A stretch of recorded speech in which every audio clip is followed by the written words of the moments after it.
कभी भी सब कुछ कम्युनल हुआ भी नहीं और इसीलिए होने भी नहीं दे।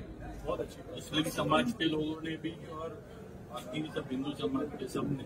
मैं तो देखिए पुणे से आया हूँ, लेकिन मैं सातारा के मुस्लिम सबको मुबारकबाद देता हूँ।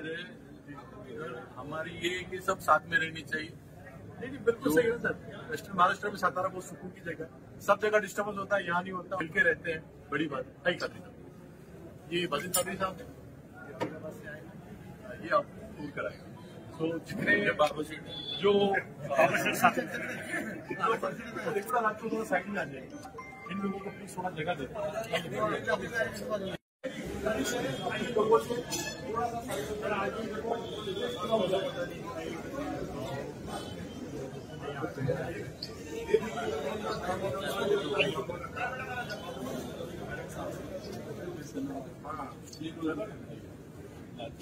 अरे शिवेंद्र सर आइए ना। प्रशंसा अल्लासाठी ईश्वरासाठी आणि ईश्वरासाठी शांती नांदो त्यांनी दूत आदरणीय आणि त्या सर्व लोकांवर यांनी मानव जातीच्या उन्नतीकरता कार्य केले। आजच्या या विशेष काळात असा आहे की आपण सर्वांवर अल्लाहतर्फे ईश्वरातर्फे शांती नांदो। आपल्याला भाषा येत नाही, वेगवेगळ्या भाषा असतात, अरबी भाषा आहे, मुसलमाना सुद्धा येत नाही, त्याच्यामुळे काही दुरावे आणि गैरसमज निर्माण होतात। तर तो तशा प्रकारचे दुरावे आशामध्ये होऊ नये। आपण इथं पण चांगलं कार्य करतात वेस्टर्न महाराष्ट्रामध्ये। आम्हाला देखील तिकडे औरंगाबाद असताना आधार वाटतो की चांगल्या प्रकारे गुन्हेगारीताना आपण सर्व मिळून राहतात। तो अजून ती जी बांधिलकी आहे ती सामाजिक बांधिलकी अजून पुढे वाढावी या दृष्टिकोनातून आजचा हा कार्यक्रम आम्ही ठेवला। त्याच्यामध्ये जो शांतीचा संदेश, प्रेमाचा संदेश, सद्भावनेचा संदेश हा सर्वपर्यंत पोहोचवा। जिथे जायनमाज आहे त्याच्यामध्ये सगळ्यांना एका रांगेत उभे राहायचे, म्हणजे ते काही अशी जागा केलेली आहे की असे एका रांगेत उभं राहावं आणि आपण खांद्याला खांदा लावून तिथं उभं राहिलं म्हणजे याच्यामध्ये अशी गॅप ठेवायची, म्हणजे दरी ठेवायची। दरी जे काय आहे आपल्यामध्ये आपसात ती दरी नाहीशी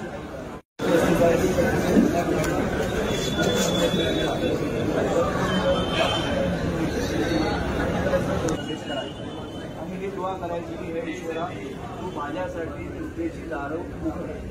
आणि इथं आले की माणूस आपल्या सगळ्या ज्या काय बाहेरच्या समस्या, चिंता जे काय सगळे त्या विसरून एकाग्रतेने ईश्वरासमोर इथं नतमस्तकासाठी यायचं ते त्याचं घेतलं।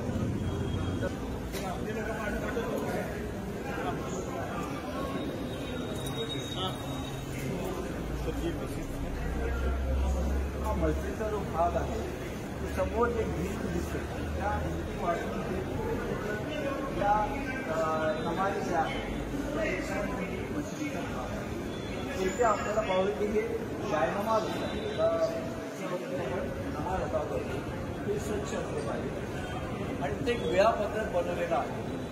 5 वेळा नमाज अदा करणे अनिवार्य आहे। त्याचे वेळा कसे पहाटे म्हणजे 5 ते 6:30। आता सध्या जे काही वयाचं सीझन असल्यामुळे सुट्टीची वेळ आता 6:35 उन्हाळ्यामध्ये ती वेळ कधी होऊ शकते 5:30 सूर्योदयाच्या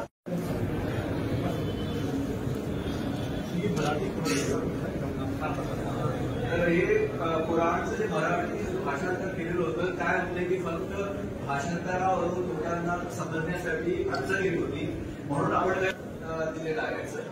की हे कोणत्या काळामध्ये याचं अवतरण झालं आणि काय त्याचे शिकवण आहे हे जे अध्ययन करू इच्छितात समजून पाहून त्यांची इच्छा आहे.